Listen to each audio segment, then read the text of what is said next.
Tinapay mula sa langit. A daily morning devotion with CRC family.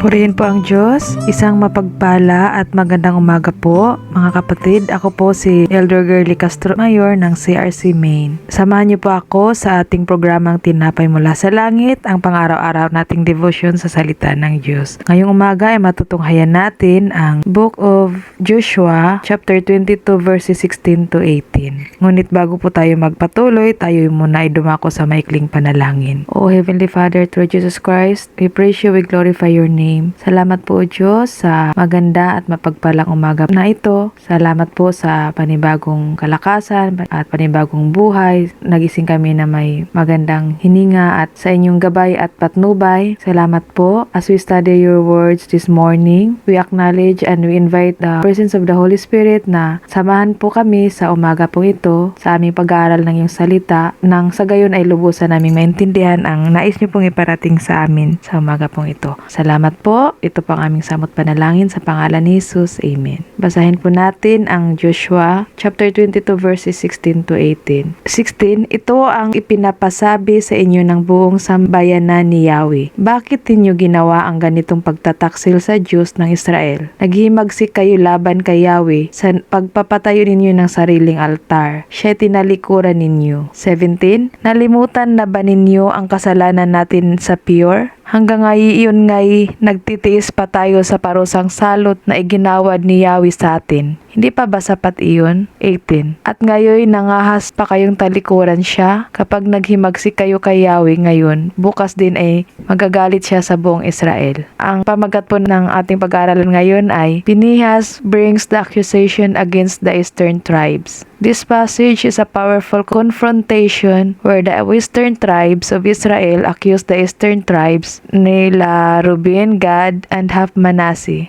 of serious rebellion against God for building a large altar by the Jordan, fearing its arrival to the central sanctuary at Shiloh. Their message emphasizes national unity, God's singular worship, and warns that such disobedience, kagaya ng ginawa ng kasalanan ni Peor, ay nagdudulot or it will brings wrath upon all Israel, demanding an immediate explanation, prevent divine judgment. So, the leaders, led by Phinehas, showed righteous anger and zeal to defend God's honor. Nagpakita ng galit dahil sa masidhing pagnanais na parangalan ang Diyos. Kaya nagalit si Phinehas nung nalaman niyang nagkaroon ng dambana o altar, may ginawang dambana or altar, ang mga taga-eastern tribes. Ang kahulugan ng ating binasa ay isang babala mula sa buong kapulungan ng Israel laban sa tila pagre-rebuildi ng mga tribo sa silangan ng Jordan dahil sa pagpapatayo ng isang altar. Ang akala ng mga taga-western tribes ay nagrebuildi ang mga taga-eastern tribes. Ang mga talatang ito ay nagpapahayag ng pagkabahala ng mga Israelita sa kanluran na ang pagtatayo ng altar ay isang pagtalikod sa Diyos na maaring magdala ng kanyang galit sa buong bansa, tulad ng nangyari sa kasalanan ni Peor. Naniniwala silang ang isang altar lamang na tabernakulo ang pinahintulutan para sa mga handog ayon sa kautusan ni Moses. Ang mensahe ay isang paanyaya sa mga nagtayo ng altar na bumalik sa lupain ng Panginoon kung ang kanilang sariling lupain ay marumi. Ngunit wag lamang maghimagsik laban sa Diyos sa pamamagitan ng pagtatayo ng alternatibong dambana. So yun yung suggestion ng mga Israelita or mga taga-Western tribes. Sa ating binasa, nagtuturo ito ng mahalagang aral tungkol sa hindi pagkakaunawaan, ang kabigatan ng spiritual na paghimagsik at ang sama-samang pananagutan sa kasalanan. Ang ibang mga tribo sa Israel ay mali ang akala na ang bagong altar ay tinayo ng mga tribo ni Reuben, Gad at kalahati kalahati ng Manase ay para sa mga hindi otorisadong sakripisyo, isang paglabag sa pananampalataya na maaaring magdala ng galit sa Diyos ng buong komunidad. Pagkos, nabanggit doon, the altar's true purpose, ang purpose ng pagpapagawa ng mga taga-Eastern tribes ay hindi dahil sa paghimagsik o rebellion nila, bagkus akala ng mga taga-Western tribes na nagrebilde ang mga taga-Eastern tribes. Kaya ginawa ang damban or altar na yun. But it is built the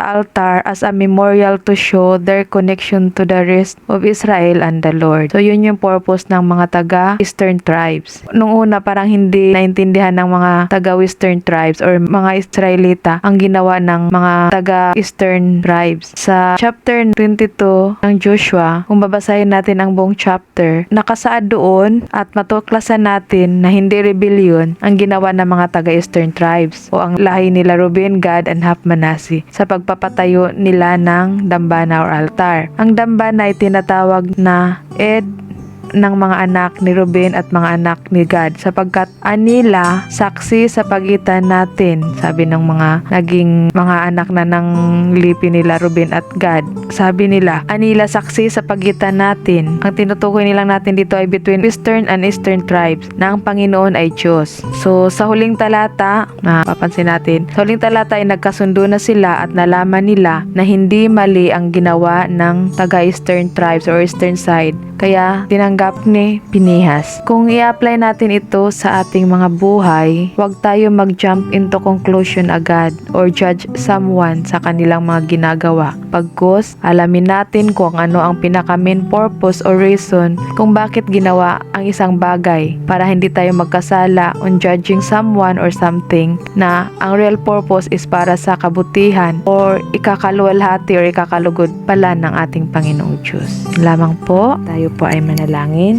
O aming Ama, salamat po sa salita na aming napakinggan sa umaga pong ito. Ang salita niyo po na nagbibigay patuloy sa amin ng reminder, enlightenment, sa aming pinag-aralan. Huwag po kaming basta-basta mag-judge or mag-jump into conclusion pagkos alamin namin kung ano ang reason, ano ang purpose ng mga ginagawa or nagawa. Salamat po Diyos sa patuloy na gabay at pangunguna niyo po sa amin sa umaga pong ito. Sa iyo po ang lahat ng papuri at pasasalamat. In Jesus' name we pray. Amen. Maraming salamat po sa inyong pakikipahagi sa ating programa. Lagi po nating pagnilayan ng salita ng Diyos mula sa ating mga puso dahil lubos ang magiging kaunawaan natin dito. Muli po ninyo kaming samahan bukas sa pagninilay ng kanyang mga salita dito sa programang Tinapay Mula sa Langit. Malaya po ninyong i-share ang video na ito upang kayo rin ay maging pagpapala sa iba. Pagpalain tayong lahat ng ating Panginoon. Magandang umagang muli. God bless everyone.